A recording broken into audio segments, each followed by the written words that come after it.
बात कि भारत की न्याय पद्धति का नाश हो जाएगा तो भारतीय समाज टूट जाएगा, ऐसे ही मैकॉले एक बात और कहता था। मैकॉले की लिखी हुई एक चिट्ठी है मेरे पास, उसकी फोटोकॉपी। लंदन में एक लाइब्रेरी है, उसका नाम है इंडिया ऑफिस लाइब्रेरी, वहां से मैंने निकलवाई है। इंडिया ऑफिस लाइब्रेरी में से ऐसे कुछ 50,000 से ज्यादा डॉक्यूमेंट्स मैं निकाल के लाया और वहां के कई लोगों की मदद से हमने वो निकलवाए हैं। तो उनमें एक चिट्ठी है मैकॉले की, वो उसके अपने पिताजी को उसने लिखी है। जब वो यहां ऑफिसर बन के आया है तो मैकॉले क्या लिख रहा है कि भारतीय समाज को अगर बर्बाद करना है तो भारतीय न्याय पद्धति बर्बाद करो। तो वो करने के लिए उसने आईपीसी बना दिया, सीआरपीसी बना दिया, सीपीसी बना दिया और बर्बाद हुई। दूसरी बात वो कहता था कि भारतीय समाज को बर्बाद करना है तो भारतीय शिक्षण पद्धति का नाश करो। तो मैकॉले कहा करता था कि जो भारतीय शिक्षण पद्धति है, वो खुद मानता था इस बात को, यह दुनिया की सबसे ज्यादा विकसित और सबसे अच्छी पद्धति। क्या होता था, यहां गुरुकुल चलते थे, गुरुकुलों में विद्यार्थी पढ़ते थे और विद्यार्थी 20 साल तक 25 साल तक ब्रह्मचर्य का पालन करते हुए शिक्षा ग्रहण करते थे, संस्कार मिलते थे और वो संस्कार लेकर समाज में जाते थे।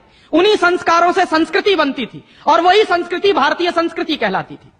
ऋषि थे, मुनि थे, बड़े बड़े ज्ञानी थे, महात्मा थे, वो गुरुकुलों को चलाया करते थे और सारे के सारे गुरुकुल जो चला करते थे उनमें वेदों का अध्ययन, पुराणों का अध्ययन, उपनिषदों का अध्ययन, जो भारतीय ज्ञान है, जो भारतीय मनीषा है, उन्हीं सबका अध्ययन संस्कृत के माध्यम से कराया जाता था।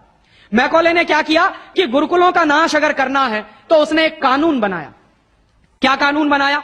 संस्कृत में जितने विद्यालय इस देश में चलते थे हिंदुस्तान में अंग्रेजों के जमाने में, उन सबको उसने इल्लीगल घोषित किया, गैर कानूनी।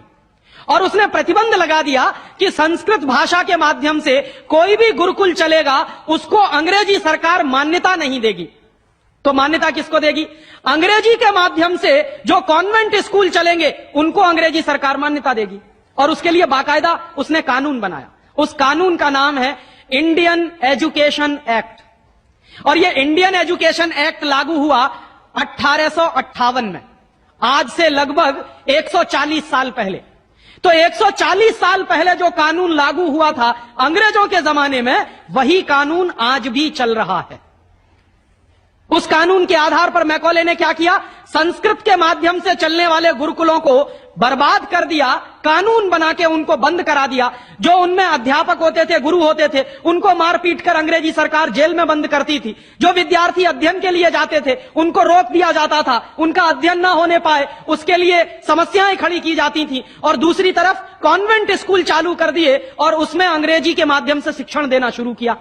एक दिन उसने अपने बाप को चिट्ठी लिखी और इस चिट्ठी में उसने ये लिखा कि मैंने हिंदुस्तान में एक ऐसी शिक्षण पद्धति पैदा कर दी है जिसमें अगर हिंदुस्तानी विद्यार्थी पढ़ेंगे तो पढ़कर निकलने के बाद वो शरीर से हिंदुस्तानी होंगे, दिमाग से सब अंग्रेज हो जाएंगे।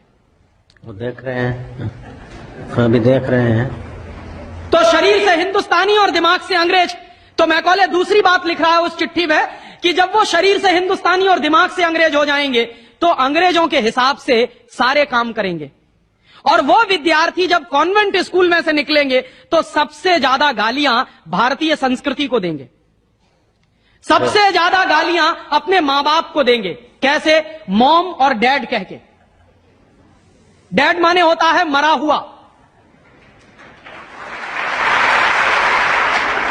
और मम्मी माने होता है शव। इजिप्ट में आप जाइए, मिस्र एक देश है, वहां पे ममीज कहा जाता है किसको? मरे हुए आदमी के शव को। तो हमारी मां हो गई मम्मी और पिताजी हो गए डैड।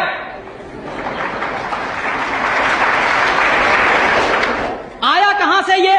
मैकॉले ने डाल दिया हमारे दिमाग में।